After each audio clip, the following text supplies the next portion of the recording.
새신자들을 위한 이제 신학과정과 이제 방불한 건데 양육 집회를 세 번째 시간을 갖겠습니다. 자료를 다 한 번씩 해드렸는데 깨끗하게 하지 못하고 그냥 급하게 집에서 작성한 걸 복사해서 미안합니다. 어쨌든 다 알아보시면 되겠습니다. 지금 첫 시간에 하나님은 영원하신 하나님이기 때문에 표시를 한다면 이제 시작도 없고 끝도 없기 때문에 이렇게 동그라미로 표시를 할 수밖에 없습니다.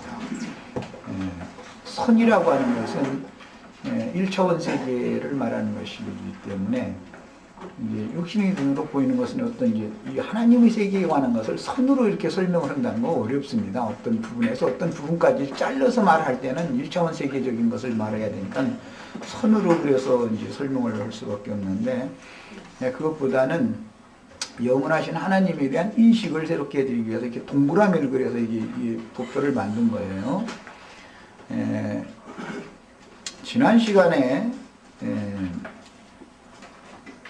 구약시대라고 하는 시대가 있었고 그것은 구약시대는 율법 전시대와 율법 이후의 시대가 있었다라고 말씀드렸고 예수 그리스도께서 오신 이후에는 신약시대다 이렇게 말을 하는데 예수 그리스도께서 오신 이후에는 교회시대와 천년왕국시대가 있다 이제 말씀드렸습니다.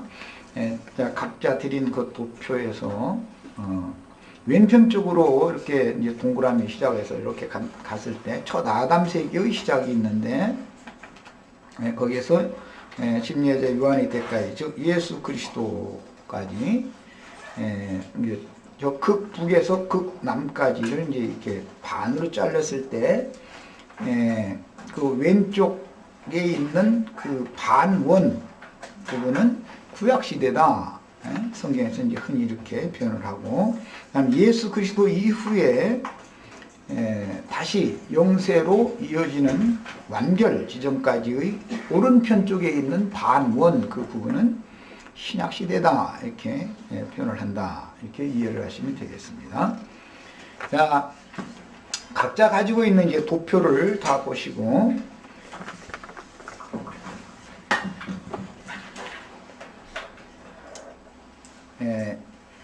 성경에서 아담 세계의 그 시작을 말할 때 이것은 무슨 인류사나 지구과학에 관한 역사를 말하는 것이 아니다라는 걸 첫 시간에 제가 강조해서 말씀을 드렸습니다. 첫사람 아담이라고 말을 하는 것은 구속사의 처음 사람이다 그걸 말하는 거예요. 구속사를 말하는 겁니다. 성경 읽을 때는 무슨 인류과학이나 지구과학이나 우주 천체과학이나 이런 것을 여기다 대입시켜서 성경을 보시면 안 되는 거예요. 성경이라는 것은 그런 걸 말하는 데 목적을 두는 것이 아니라 구속사를 말한다. 구속이라는 말은 값을 주고 사서 드물러 준다.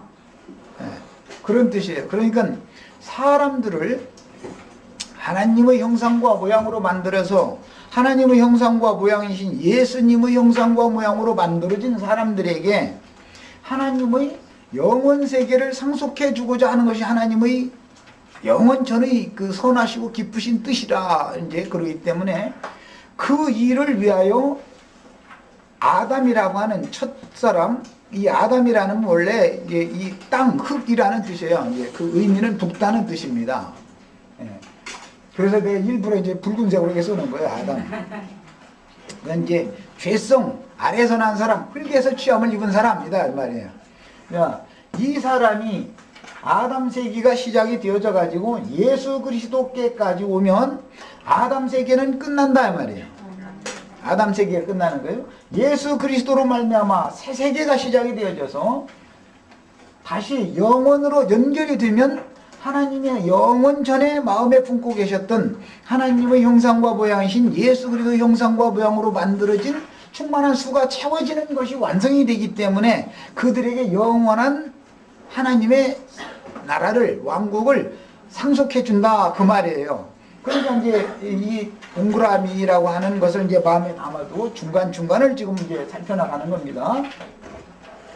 첫 아담의 세계가 구속사에서 첫 번째 사람을 말하는 거예요. 이 말은 흙에서 취함을 입은 사람을 말한다라는 뜻이니까 혈과 육의 육신의 장막을 입고 세상에 보냄받은 사람의 전체 세계를 대표하는 사람이 첫 아담이죠. 혈과 육의 사람을 끝내고 저주를 짊어진 혈육의 사람이 끝나고 축복의 세계, 하나님이 원래 작정하셨던 복을 주시며 가라사대 생육하고 번성하라 하셨던 그 축복의 새 세계를 시작하신 분이 예수님이죠. 예수님은 육체로 오셔서는 죽으셨고 영으로는 살리심을 받았기 때문에 복의 세계라고 하는 것은 영의 세계를 말하는 것이고 저주의 세계라고 하는 것은 혈육의 세계를 말한다 그 말이에요. 그러니까 이제 우리 젊은 청년 형제 자매들은 얼굴도 예쁘고 삐둥삐둥하고 뭐 이제 굉장히 이쁜데 하나님이 보시기에는 혈과 육의 몸을 입고 이 세상에 온 것은 다 저주를 짊어지고 온 것이지 복을 가지고 온 게 아니다 말이에요. 이것을 알고 계셔야 되겠어요. 이제 지난 시간에 제가 어머니 뱃속에서 내 조상 아버지의 허리에 있다가 어머니의 모태로 옮겨져서 하나님의 생명의 주인이신 하나님의 역사로 말미암아 잉태되어지고 때가 차서 해산되어져서 자라서 한평생을 지내는 것은 죽음을 향해서 한 발씩 한 발씩 가는 것인 것이지 영원히 삶을 위해서 영원한 생명의 세계를 위해서 가는 게 아니다 이 말이에요. 야, 그러니까 이제 혈과 육의 첫 아담의 세계라고 하는 것은 죽음의 세계다 그 말이죠. 예수 그리스도의 죽음이라고 하는 것은 저주받은 아담 세계의 완성 끝이다 말이에요. 첫 아담 세계가 끝나려면 예수 그리스도가 죽어야 된다 말이에요. 예수 그리스도가 죽었다라는 것은 아담에게 들어온 하나님의 저주가 끝났다 그 말이고 예수 그리스도로 말미암아 축복 원래 하나님이 작정하셨던 사람을 향하신 복의 세계가 시작이 되어져서 영원 후의 세계로 가면은 다시는 저주가 없는 완전한 축복의 세계가 영원토록 이어진다 그 말이에요. 그 세계를 하나님이 예배해 놓으셨는데 이것을 누가 상속받을 거냐 이것 때문에 믿음이라는 게 신앙생활 하는 거 이렇게 중요한 거예요. 모든 인류는 이런 이치를 모르기 때문에 성경만 이것을 해답을 제시해 놓고 있기 때문에 다른 많은 좋은 사서 삼경이나 불경이나 다른 많은 철학자들의 경전이나 이런 것들이 있지만 그런 철학자들의 그런 책이나 종교인들의 경전 속에는 이런 하나님의 우주적인 경륜이 없고 해답이 없단 말이에요. 거기엔 다만 저주받은 아담 세계에 속한 사람들이 어떻게 인간답게 한 세상을 살다 죽을 거냐.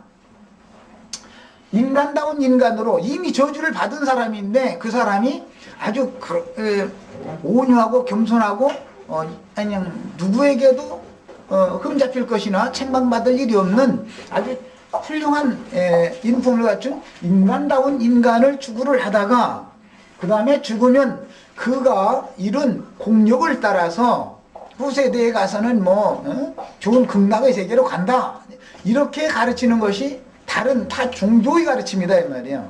그러나 성경에서는 저주받은 아담이라고 하는 것은 아무리 단련시키고 연단시키고 수련을 시키고 매질을 해도 하나님이 원래 작정하신 하나님 자신의 형상이신 예수 그리스도의 형상과 모양으로 만들어지는 것이 아니다라고 말을 하는 거예요. 성경은 다른 모든 종교라는 것은 사람을 단련시키고 연마시키고 훈련시키고 교육시키면 좋은 사람이 된다. 좋은 사람이 못 되면 지옥으로 가고 좋은 사람이 되면 극락으로 간다. 이제 이걸 가르치는 거는 종교다 이 말이에요. 그러니까 종교에는 해답이 없죠. 인간 구원에 해답이 없죠. 왜 없어요? 아무리 사람을 훈련시키고 연마시키고 훌륭한 유식한 말로 어려운 말로 욥과 그의 친구들처럼 또는 부처와 그의 제자들처럼 공자와 그의 제자들처럼 유식하고 훌륭한 말로 사람들을 아무리 가르쳐도 사람들이 하나님의 형상과 모양으로는 절대 만들어지지 않는다 이 말이에요. 왜? 이미 흙에서 취함을 입은 첫 아담은 하나님께 이미 저주가 들어왔기 때문에 저주를 한 사람 아담을 통해서 죄가 들어왔고 죄로 말미암아 저주가 왔고 저주의 결과는 사망 죽음이다. 저주 그 삭시. 그래서 이 사람은 어차피 모든 인간은 한 번 죽는 것은 하나님의 정하신 것이고 그 다음에 그 후에는 심판이 있게 마련이다 이거예요. 그런데 종교에서는 죽음 이후의 세계의 심판을 어떻게 준비를 하느냐. 이 생에서 저주받은 인간을 연마시키고 단련시키고 교양하고 훈육해서 윤리도덕적으로 인간이 판단하는 기준에 따라서 흠이 없다. 이 사람은 정말 괜찮은 사람이다. 누가 봐도 인생을 큰 오점 없이 무난히 잘 산 사람이다. 이렇게 되면은 극락의 세계로 간다라고 가르치는데 그렇게 가르치는 사람도 극락의 세계에 못 갔다 이거예요. 왜? 안 되니까. 그것은 사람의 인간의 원하는 소원뿐이지 실제로는 그게 안 되니까 어떻게 종교적으로 자꾸 강압을 하면 속에서는 아닌데 겉으로는 그런 채 하는 자꾸 위선자가 되기 마련이겠죠. 종교인들이라는 것이 전부 위선자들이죠. 종교인이라는 건 전부 위선자예요. 정직하지 않은 사람들이에요. 자신 속에서는 나는 내 입으로 가르치는 말과 같이 나도 못한다라는 것을 자신 속에서는 알고 계속해서 참소를 받지만 사람들을 모아놓고 가르칠 때는 선한 사람 되라, 훌륭한 사람 되시오, 여러분 인격자가 되셔야 됩니다, 이렇게 가르친다 이거예요. 자기가 가르치는 것처럼 자기도 될 수 없습니다. 그렇게 된다면 스스로 구원받으면 되죠. 그렇게 온전케 되어져서. 자, 이것은 이제 이 성경의 세계와 인간들이 가르치는 가장 높은 것이 이제 철학인데 그 결과는 이제 종교인데 종교와 어떤 차이가 있는지를 먼저 아셔야 되겠어요. 성경이 가르치는 바는 인간은 절대 그게 안 된다 이것을 가르치는 거예요. 이제 성경은 모든 것들을 죄 아래다가 딱 갖다 가두는 거예요. 모든 사람은 다 죄인이다. 먼저 시작을 이렇게 한다는 말이에요. 왜? 아담의 혈통을 통해서 태어나는 혈과 육을 입고 세상에 태어나는 사람은 이미 그가 무슨 짓을 해서 죄인이 아니라 갓난아기는 무슨 뭐 나쁜 짓을 하는 일이 없죠. 만약에 구태의 흠을 잡는다면 엄마 뱃속에 있을 때 엄마 힘들게 발짓을 했다. 이제 그렇게 말할 수 있겠죠. 엄마 잠도 못 자게 말 계속 발짓했다 말이요. 5살 되면서부터 자꾸 이제 발로 차고 이제 이러니까 지금 엄마를 발로 차는 놈은 나쁜 놈이지. 근데 이런 것은 그건 외부적인 일이고, 그건 그가 살아있다는 것을 엄마한테 이제 신호를 보내느라고, 내가 지금 건강히 잘 자라고 있습니다 라고 신호 보내느라고 그냥 움직이는 것이지, 그게 무슨 죄 지는 것이 아니잖아요. 그렇게 그는 아무 무슨 범죄를 했거나 안 했거나에 상관없이 이미 그는 혈과 육으로 태어난 사람은 죄인으로 태어난단 말이에요. 죄인으로. 한 사람 아담, 이 혈육의 조상, 땅에서 취함을 입은 사람의 원 근원자에게 죄가 들어왔고 그 죄는 계속해서 유전된다 이 말이에요. 혈기라는 것과 육정이라고 하는 것은 모든 인간에게 유전되고 있는데, 다만 갓난아기 때는 구정물통과 같이 흐리기들이 좀 뭐라고 그러나 이제 부패할 수 있는 그런 성분되는 그런 성분들이 다 가만히 가라앉혀 있기 때문에 위만 볼 때는 말갛게 보인다 이거예요. 그러나 그 갓난아기 속에도 이미 피와 혈통과 육정으로 났으니까 피와 육이라고 하는 것이, 살이라고 하는 것이, 살 속에는 각색 정력이 들어있고 피 속에는 혈기라는 것이 이미 타고나게 돼 있다 이거예요. 그게 이제 조금 시간이 지나면 엄마한테도 눈물 흘리고 덤비고, 이제 이것은 누가 그렇게 하라는 가르쳐주는 학교가 없습니다. 감히 말해 7살 8살 되면 벌써 엄마가 뭐라 하면은 지 잘났다고 막 이렇게 덤비고 이렇게 하라고 가르치는 학교가 어디가 있어요. 그렇게 하지 말라고 가르치지요. 그래도 아무리 가르쳐도 그렇게 하기 자동적으로 하는 거예요. 왜 그래요? 그는 혈통과 육정과 사람의 뜻으로 이미 유전된 성분을 가지고 태어난다 이 말이야. 죄의 유전 인자를 가지고 태어난다 이 말이야. 야, 그러니까 이 사람을 개선시키려고 하는 것은 구약시대였고 이제 이 말이에요. 신약시대에 와서는 사람을 너희가 아무리 개선을 시키려고 노력을 할 수 있는 데까지 해봐라 이거예요. 그 기간이 구약시대라고 그러죠. 인간이 노력해서 정말로 하나님의 형상과 모양으로 만들어져 가지고 극락의 세계로, 극락이신 하나님께로 갈 수 있는지 한번 너희가 최선을 다해서 해봐라 하고, 사람을 이루는 것 보고 이제 유기됐다고 이제 버렸다. 버려두, 이제 그 로마서나 다른 성경에 보면 버려두셨다. 이런 표현이 나오죠. 너희가 할 수 있는 한 최선을 다해서 한번 해봐라고 그냥 버려뒀다. 간섭을 안고, 그래? 너희가 한번 해봐라. 이랬다는 말이에요. 이것을 일러서 구약시대다. 그래요. 예. 이제 안 된다는 것을 깨달은 사람은 예수 그리스도께서 오셔서 이루신 구속을 마음에 믿기만 하면 이제 구원을 얻는다. 이제 새로운 이제 복음이, 이제 복이라고 그러는데, 복음이 이제 시작이 되는데, 도저히 내가 발버둥 쳐도 도저히 난 안 된다고 손 들은 사람은 예수 그리스도께서 그분의 신을 보내가지고 사람의 속에서부터 새로 창조를 해서 새로운 시작을 한다 이 말이야. 마지막 아담, 둘째 아담의 새 세계를 시작하는 것은 신약시대이다 이 말이에요. 자, 이제 이 신약시대에 복받을 자들의 충만한 수를, 먼저는 교회시대 기간 동안에는 이방인의 때다. 그래서 본성의 법에 따라서 열심을 내던 사람들, 양심껏 살아보려고 노력하던 사람들, 이런 사람들을 은혜로 불러서 구원하시는 기간을 일러서 교회시대다 이렇게 말을 하고, 유대인들은 아브라함의 자손들 이후로는 유대인들이라고 그러죠. 아브라함의 자손들 보고는 히브리인이라고 그래요. 유대인이라고 그래요. 아브라함까지 오기 전의 사람들은 그냥 저주받은 아담 세계에 속한 사람이라고 그러지, 유대인이라고 그러지를 않죠. 이제 유대인들은 아브라함 이후의, 아브라함은 이제 그것도 특히 둘째 아들인 이삭 계보에 속하는 사람들은 자신들은 구원받은 사람이라고 자부하고 있어요. 왜냐하면 아브라함과 다윗의 중간에 모세라는 사람이 있었죠. 모세.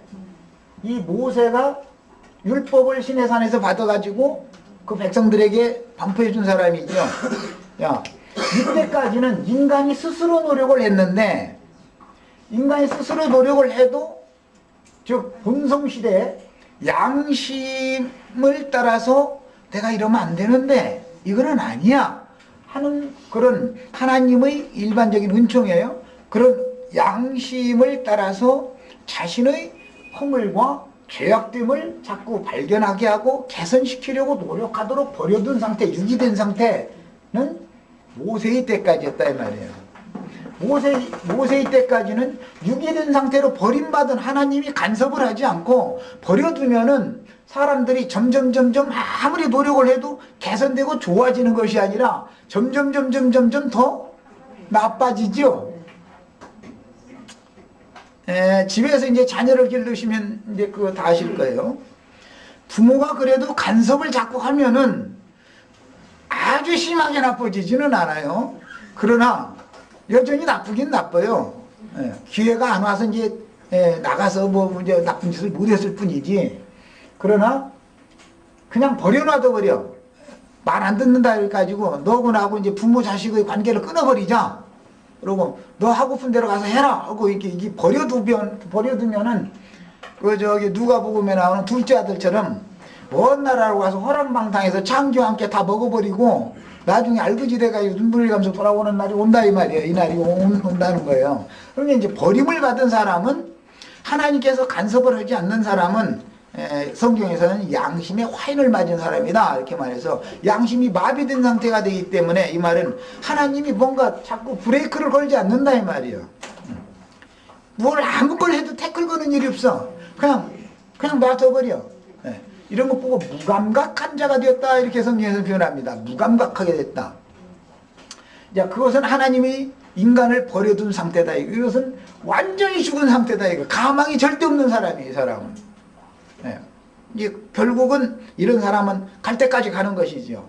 그렇게 버려뒀다가 모세를 통해서 너희는 본성의 법을 따라서 마음에 기록한 율법을 지키라고 양심으로 너희를 스스로를 구원받으라고 양심에 따라서 양심껏 살아서 하나님의 온전하신 것 같이 온전함에 이르러 보라고 유기시켜 놔버렸더니 죄가 더했기 때문에 이것은 도저히 아니다 싶으니까 양심의 법 외에 율법이라고 하는 법을 하나를 더 줬다 이런 말이죠. 이것이 뭐냐, 이게 이제 토라라고 그러는데, 토라, 그 유대인의 율법이라고 그래요. 율법을 더 준 거예요. 이게 모세를 통해서 문자로 되어 있는, 거룩한 문자로 되어 있는 이런 토라의 율법이라고 하는 것은 근본적으로 모든 아담 세계에 속한 사람에게 넣어줬던 본성의 법 외에 더한 법이죠. 법이 많다는 것은 죄가 그만큼 많다는 거예요? 적어졌다는 거예요? 여기에 간 법이 있어요? 없어요?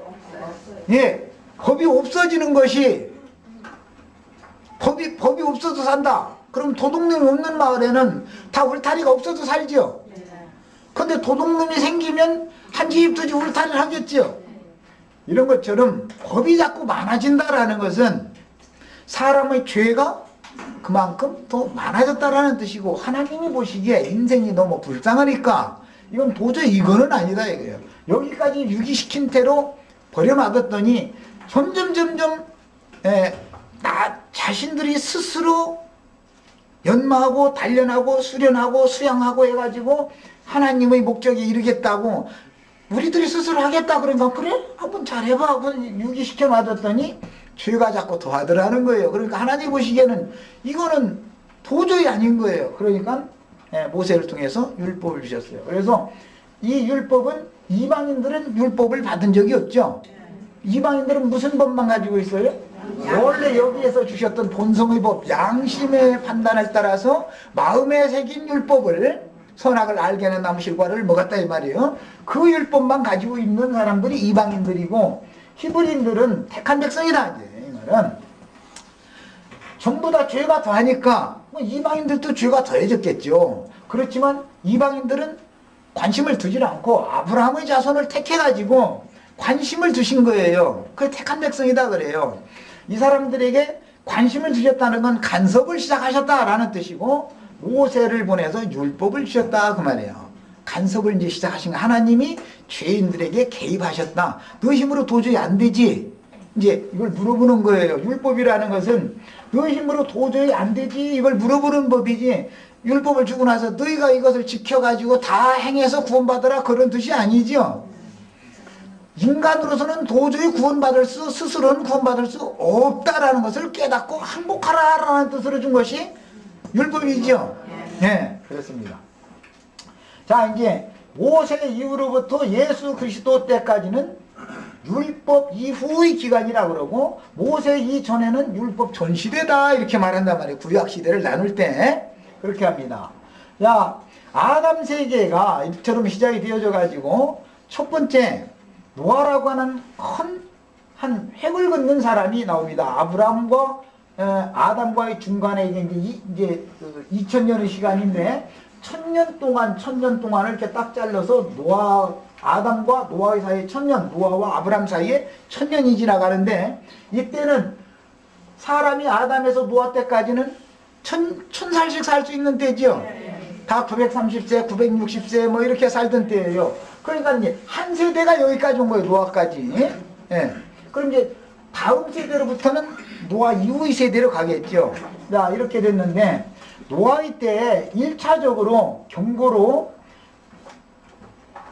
저주받은 세대가 죄를 끝내 처리하지 못하고 하나님의 선하신 뜻, 하나님 형상과 모양으로 만들어진 사람들을 통해서 그분이 왕국을 상속해주고자 하는 하나님의 뜻에 이르지를 못하고 점점 죄가 더하여서 온 땅에 죄가 관영하게 되었기 때문에 1차적으로 물로 심판하셨죠. 이것이 심판의 표다 이거예요. 심판의 표. 성경에서 이제 이걸 심판의 표다 이렇게 말합니다. 이제 이것을 무슨 지구의 역사나 인류사나 이런 걸로 해가지고, 아니 노아의 때 물로 심판했다라는 것이 그러면 우리 한반도나 말이죠, 저 일본이나 이런 데가 물로 심판받은 표가 있느냐 말이에요. 화성면 알아봐 이래서 왔는데 없어요. 이쪽에는 이것은 표적이다. 이게 표니까 팔레스타인 땅에 셈의 계보로 흘러나갈 수 있는 아담 세계에서 아벨 대신해 주신 셋의 후예들의 세계에 대해서 말을 하는 것이지, 다른 어떤 인류에 대해서 말을 하는 것이 아닙니다. 다른 모든 인류는 이미 버린 상태이기 때문에 그들과는 상관이 없어요. 이제 이런 사람들은 물질 세계에 속한 아담 세계에, 여기에서 여기까지 계속 물질 세계에 속한 사람들은 계속 이 원 밖에 사람들이 있지요. 이 사람들은 성경에서는, 구속사에서는 이 사람들은 다루지 않는다 이 말이에요. 왜? 하나님과 상관없으니까. 사람들은 아담 세계에서 들어오는 사람들은 전부 원 안에 있는 구속사에 들어있는 사람들을 다루는 것이지, 이런 밖에 사람들을 다루는 게 아니다 이 말이에요. 물론 이제 중간중간에 이제 밖에 사람들의 이제 그런 이야기도 나오지만 이것은 중심이 아니죠. 성경에서는 구속사에 중심을 두고 있다 이 말이에요. 야, 그래 이제 아담의 첫째 아들인 가인이 둘째 아들인 아벨을 죽이고 나니까 하나님께서는 아벨 대신에 셋을 주셨는데, 셋 이후에 사람들이 노아의 조상들이죠. 그래서 노아의 때까지 이렇게 노아 더 봤더니 죄가 점점 관영하니까 하나님께서는 물로 그들을 심판을 했어요. 이게 이제 첫 번째 심판의 표인 거예요. 이것을 실제 실현시키는 것은 예수 그리스도를 소개하는 사람인 요한이 와서 물로 침례를 하지요. 거기에 대한 하나의 표다 이 말이에요. 표적이단 말이에요. 이거는 노아의 때 물로 심판했다라는 성경 읽을 때는 예수 그리스도를 소개하러 앞서서 보냄받은 요한의 물 침례에 대한 하나의 표상이다, 표적이다 그 말이에요. 예. 그리고 나서는 이제 또 1000년의 기간이 이제 흘렀는데, 바벨이라, 지난 시간에 말씀을 드렸던 바벨이라고 하는 곳에 이제 이르게 됩니다. 이 후손들이 바벨이라고 하는 곳에 이르러 가지고는 여기에서 바벨탑을 쌓고 바벨 성을 건축을 했는데, 하나님께서는 이 바벨 성 안에 있던 바벨 성의 성주가 되는 니무롯이라는 사람의 큰 세계를 이제 그 노아의 아들 중에 함 자손들이 모든 권세를 잡게 되어져 가지고, 뭐 아수르, 바벨론, 뭐 애굽 막 전역을 이렇게, 말하자면 역사상에서 보면 전 세계를 정복한 큰 군주가 나왔다 이 말이에요. 그 시대에 결론적으로 신앙인들이 바벨에 이르게 되었기 때문에 바벨에서 바벨 성과 대라고 그랬는데 탑을 쌓다 이 말이에요. 하나님을 섬기는데 사람이 종교적으로 하나님을 섬겼다 이거예요. 뭐 그 종교적으로 신성질 때 보면 무슨 탑 만들어 놓고 탑돌이 같은 거 하고 그냥 이런 거 많이 하죠. 그렇게 하면 우리가 하늘 높은 곳에 계신 하나님에게까지 우리 공력이 미칠 것이다. 그래가지고 이제 여기 바벨성에서 종교 단체적으로 종교 생활을 한 거예요. 그러니까 하나님은 우리가 종교적인 방법으로는 절대 내가 원하는 구원에 이룰 수 없다라는 것을 선포하시는 결과가 뭐냐면 한 사람 아브람이라는 사람을 불러내는 얘기단 말이에요. 여기까지는 저주의 세대가 이제 아브람까지는 구약 시대의 저주의 세대가 아브람까지 계속되다가 아브라함이라는 사람을 불러내가지고 새롭게 이제 아담으로 말미암아 들어온 저주를 변하여 복이 되게 하는 복의 근원자를 삼으신 이야기가 창세기 12장부터 나오는 아브라함의 세계다 말이에요. 바벨론에서 부름을 받아 나온 사람들이에요. 종교적으로는 절대 하나님의 구원에 이를 수 없다. 이것을 깨닫고 하나님의 영광의 하나님이 나타나셔서 나의 영광의 세계에 내가 너를 반드시 데려다 놓겠다 약속을 했다 이 말이에요. 이것을 위해서 이제 아브라함에게 주신 첫 번째 언약이다 이렇게 말하죠. 다른 성경에서는 아브라함에게 복음을 전하셨다 갈라디아서에서는 이렇게 되어 있어요. 복음이라는 건 이때부터 즉 복음이 아브라함 때부터 복음이 들어오게 됐는데 이 복음이라는 말은 여기에서 하나님이 그 은에서 아담과 하와를 지으셨을 때 그들에게 복을 주시며 가라사대 생육하고 번성하라 했던 그 복이 아담으로 말미암아 저주로 바꿔졌다가 아브라함을 통해서 다시 회복되는 이야기를 하고 있는 것이다 그 말이에요. 야, 아브라함의 복이라는 것은 뭐냐? 사람의 노력으로는 구원을 받을 수가 없으니까, 사람의 노력으로는 구원을 받을 수 없으니까, 종교로도 구원을 받을 수 없으니까 하나님께서 약속하신 그 약속을 믿음으로, 하나님의 약속을 믿음으로 하나님의 계획을 실현시킬 수 있다라는 얘기예요. 이게 이제 복이에요. 사람의 스스로의 노력으로는 하나님이 예정하신 복을 받을 수 없으니까, 없는 것이 이제 증명이 된 거예요. 없으니까 하나님께서 내가 너를 통해서 복의 근원자를 삼고 너의 모든 자손들, 너를 축복하는 자에게는 내가 축복을 해서 너희 모든 자손들에게 복을 주겠다. 그래서 이 말은 무슨 뜻이냐? 하나님이 새로운 약속을 하신다 이거예요.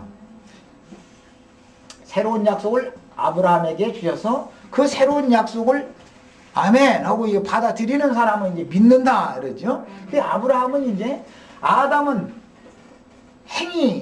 무엇을 행하는 것에 대한 근원자라면, 육체로 뭘 행해서 구원을 얻어야 되는 저주받은 근원자라면 아브라함은 믿음의 조상이죠. 믿음의 아버지단 말이에요. 그래서 유대인들은 늘, 아브라함의 자손들은 아브라함을 아버지라고 불러요. 이 전 사람들은 아담을 아버지라고 부르죠. 이 전 사람들은 아담이 아버지지만 유대인들은 아브라함이 아버지단 말이에요. 우리는 예수님이 아버지죠. 아들의 영을 우리 마음에 보내주사 아버지라 부르게 했다. 육체로는 죽고 영으로 부활하신 그 아들의 영이 우리 마음에 오면 그 아들의 영이 우리 아버지다 이거예요. 내 영혼을 거듭나게 하신 내 영의 근원자다. 생명의 근원자가 되는 거예요.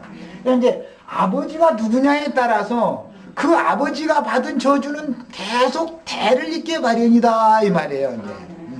이제 구약 시대에 저주의 시대가 아브라함으로 끝나고, 아브라함으로 말미암아 믿음으로 말미암아 임하는 하나님의 축복의 새 시대가 열리는 것이 예표상으로, 구약 시대는 전부 모형과 그림자 예표이기 때문에 예표상으로 복의 시대가 회복이 되었는데, 실제적으로 아브라함의 자손들이 실제적으로 복을 받았느냐? 그게 아니라 다 복을 받기를 원했지만 그 복을 받은 결과라는 것은 아브라함에게 약속한 기업인 젖과 꿀이 흐르는 가나안 땅에 들어가서 거기에서 이제 길이 사는 거예요. 영생 복락을 누리면서 그 땅에서 나는 모든 산물을 먹고 마시고 하면서 이제 이것은 예표다 이거예요. 이것은 무엇에 대한 예표냐? 복을 가지고, 이 복을 원래 작정하셨던 여호와 하나님, 창조자 하나님이 실제적으로 복을 가지고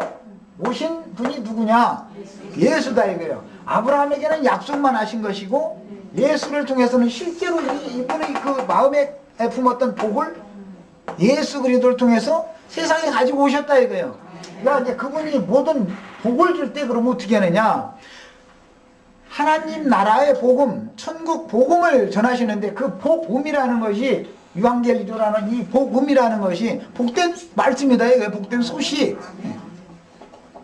아브라함에게 전하셨던 영광의 하나님이 나타나서 전하셨던 그 복된 소식을 실제적으로 예수 그리스도를 통해서 이 땅에 가져와서 선포하기 시작해서, 이 예수 그리스도의 말씀을 받아들이면 이제 복받은 새 세계가 시작이, 복받은 사람들이 새 세계가 시작이, 이 사람들은 이 밖에 나는 저주의 물질계에 있는 사람들과 상관없이 복을 받은 사람들은 내면 세계 속에 하나님의 복이 임하는 것이다 그 말이에요. 영혼의 복을 말한다. 육체라는 건 이미 하나님이 한번 저주했으니까, 육체는 어느 시대든지 간에 육체라는 것은 복을 받을 수가 없는 거예요. 그러니까 세상 교회에서는 지금 똑같은, 이제 나도 지금 이제 신학을 지금 하고 이게 이제 강론하고 있는 중인데, 세상 교회 조직 신학을 해보면 육체가 복 받는 이야기를 자꾸 하다 보니까 이 혼동이 오는 거예요. 성경이 무엇을 말하는지에 대한. 그러니까 이제 그런 신학을 한 사람들은 설교 강단에서 그냥 영육간의 복을 받으라고 이것도 복 받고 이것도 복 받고, 예. 원 밖에도 복 받고 원 안에도 복 받고 양면의 복을 받으라고 그러니까 하나님은 둘 중에 하나만 택해라라는 건데, 예.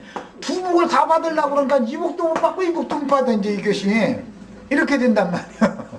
그래서 저는 아예 이거는 이 원 밖에 있는 건 그냥 버려버리고 하나님이 그냥 생각도 안 하시니까 이건 버려버리고 요 안에 것만 추구하라 이 말이에요.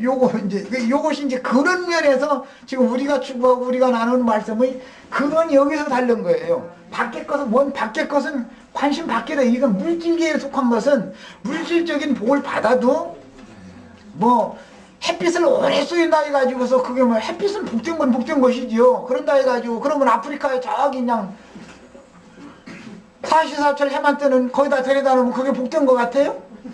아니 해가 복은 복이에요. 빛이니까. 그러니까 그런 물질 세계에 관한 것은 잊어버리라 이 말이에요. 이것은 믿음의 세계라는 것은 물질계와 상관없이 영의 세계를 말한다 이게. 영의 세계. 영의 세계란 말이에요.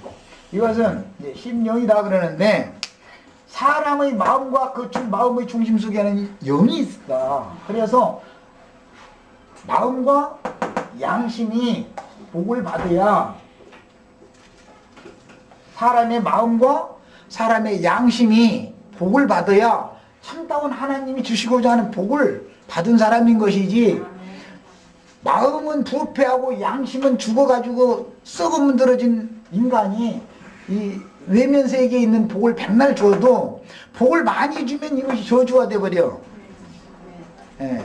준비가 안 된 사람한테 가령 쉬운 말로 돈을 많이 주면은 시간 남고 돈이 남으면 저기 뭐 무슨 골프 여행이나 다니고 이제 거기 가서 또 하는 짓도 요즘 난 별로 보고 싶지도 않아도 그냥 들리는 소리 소문에 의하면 별로 좋은 짓을 안 했다고 그래요. 그래가지고 그냥 정부 고위직에 있는 사람들이 그 짓을 했다고 시끌시끌해요. 그럼 왜 그러는 거? 이복을 받아서 그러는 거죠. 이복을 너무 모질하지도 않게 하시고, 너무 모질하면 도둑놈 신부 돼버리면 안 되니까, 육신으로 살아야 되니까. 너무 모질하게 하시면 도둑놈으로 바꿔지면 안 되니까. 그렇고 남게 만들면 또 그렇게 저주가 와버려. 저주를 불러들여버려. 그래서 남지도 말고 이것이 남 모질하도 말고 하나님 그냥 적당하게 내 분수에 맞게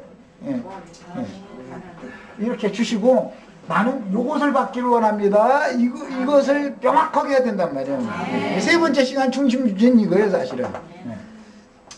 야 이제 다윗 왕 아브라함의 그 자손들이 예표상의 약속을 받아가지고 아브라함, 이삭, 야곱의 12아들들, 그 다음에 애굽에 내려가서 생육하고 번성한 다음에 다시 모세를 통해서 불러내가지고 광야를 거쳐서 가나안 땅에 들어가는 것이 실제적으로는 하나님의 약속을 상속받는 것이죠. 약속의 땅에 들어갔다. 그래서 약속의 땅에 들어갔다 그러는 거예요. 가나안 땅에 들어갔다. 예표라 이 말이에요. 이런 것이다. 야, 가나안 땅에 들어갈 때 광야를 모세를 통해서 인도를 받고 여호수아를 통해서 가나안 땅에 들어가서 이제는 그 가나안 땅에 있던 원거인들이 있었기 때문에 원거인들을 다 쫓아내거나 다 도륙해버리지 않고는 그 땅을 점령할 수가 없죠. 원래는 아브라함의 땅이 아니잖아요. 그게 아담의 후손 중에 가인의 계보에 속하는 사람들의 땅이지 그게.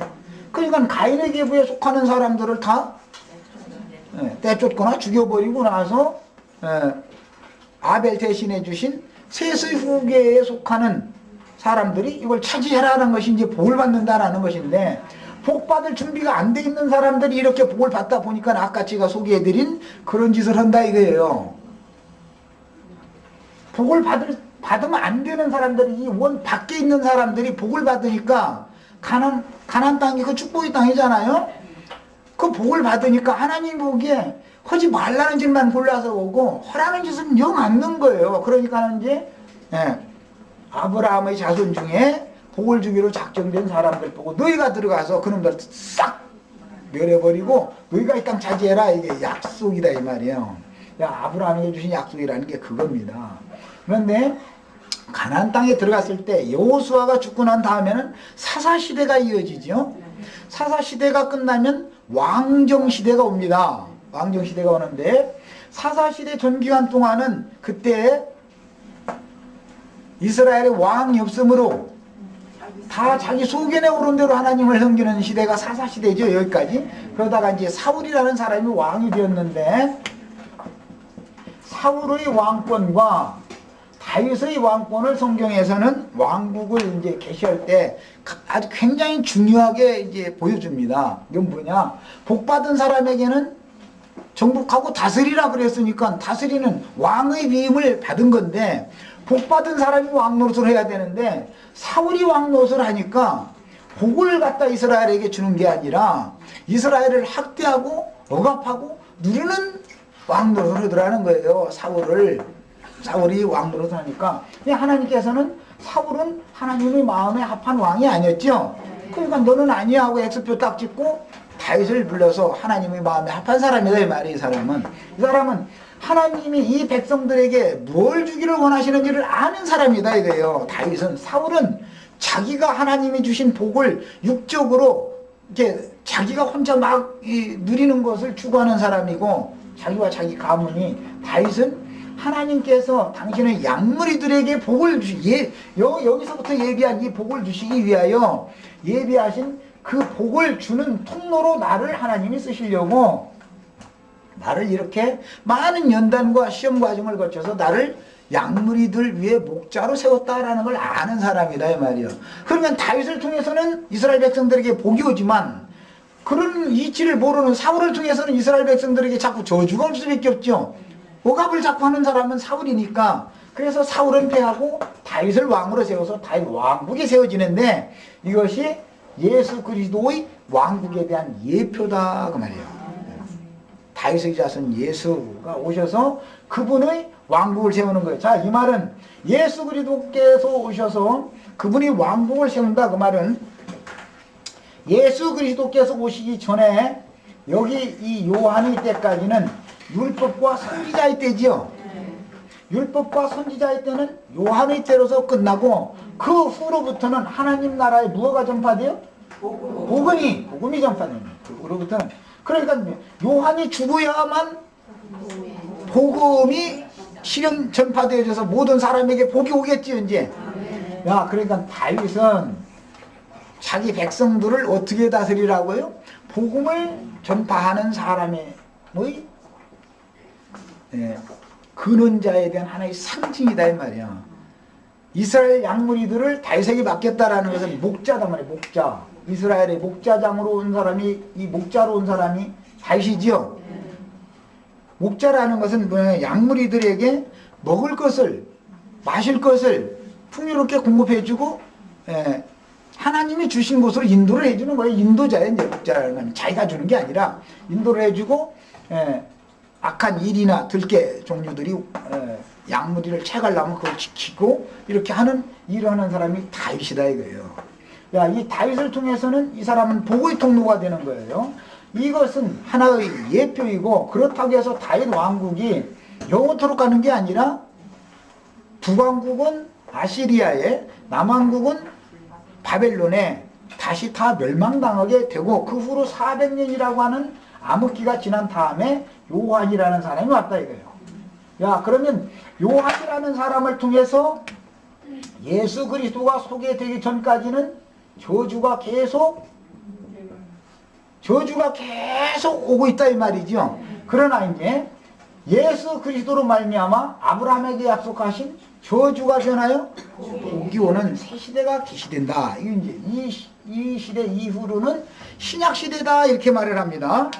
시간이 많이 지났는데 이제 지금부터는 이제 신약 시대에 대한 이해를 돕기 위해서 성경을 몇 절 찾아보겠습니다. 사도행전 2장 17절 거기 다 인용을 해드렸어요. 거기 한번 먼저 찾아보세요. 사도행전 2장 17절 우리 경민이 큰 소리를 찾아 읽어. 사도행전 2장 17절 하나님이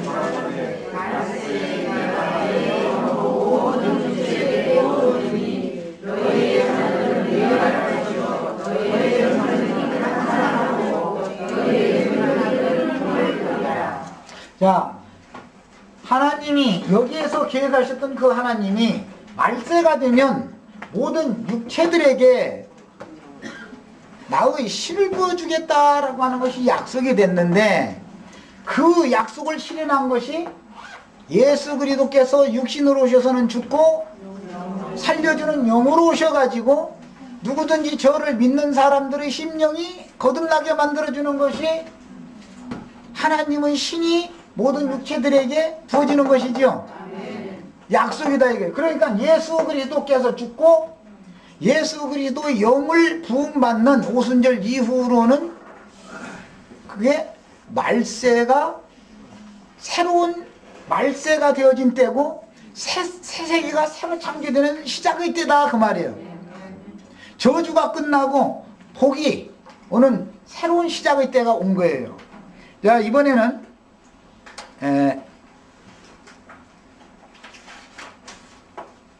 저기를 보겠습니다. 히브리서 1장 26절 읽겠습니다. 히브리서 1장 26절 큰 소리로 또박또박 히브리서 1장 26절 읽습니다. 네? 히브리서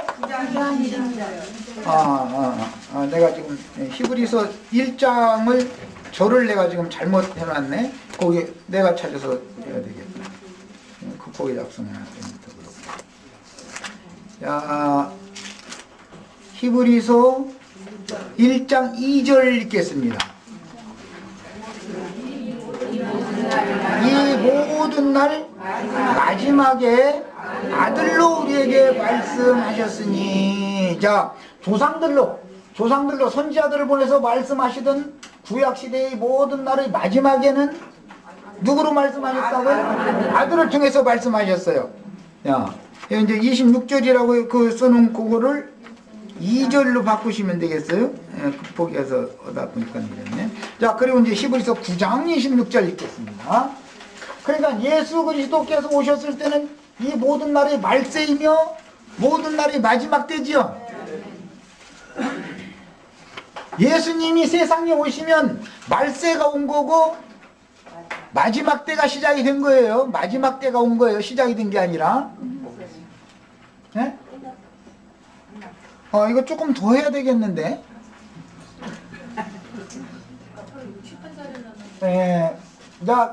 그냥 그러면 인터넷에서만 들으시라고 그러고 어쩔 수 없어요. 이거 집회 참석해야 돼요. 이걸 여기를 맞춰야 되는데 지금. 히브리서 9장 26절 읽습니다. 세테파 하나 넣으면 되죠. 네, 세테파 하나 더 넣으세요. 네. 경민 이거 잠깐 스탑했다가.